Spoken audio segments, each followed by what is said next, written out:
How to pick a lock. Only pick your own locks, or you could wind up in a lot of trouble.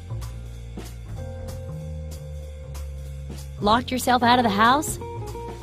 Most common pin and tumbler locks can be picked with a little luck and finesse, so before you call a locksmith, try this. You will need a paperclip or safety pin and a tension wrench. Optional, a second paperclip. Step 1. Get a paperclip or safety pin and bend it straight. Now make a slight upwards bend at the very end. You can buy a professional lockpick set at a hardware store. There's a basic size intended for American locks.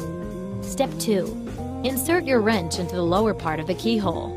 That is, the side opposite the one where the key's teeth would go in. Step 3.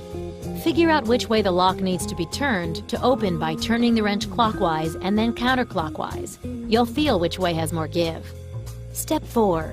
Turn the lock the correct way with the wrench, putting slight pressure on it. Hold the wrench in place. Step 5. While keeping pressure on the lock, insert the paperclip into the top part of the keyhole. Step 6. Feel around the keyhole with a paperclip until you locate the pins. If you're picking a common door lock, there will most likely be at least 5 of them in a row. Before you start, many experts suggest raking the lock. Straighten your second paperclip, put a few bends at the wire's end, and, with no pressure on your wrench, shove it to the back of the lock.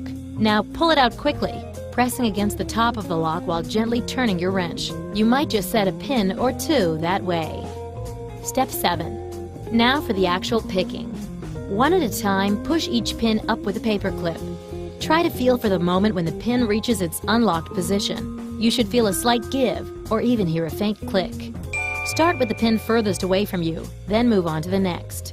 Step 8. As you go, apply slightly more pressure with the wrench until you have all the pins lifted up. Step 9. Now turn the wrench fully. Voila! The lock will pop open. Did you know wooden locks were used as far back as 4,000 years ago in ancient Egypt?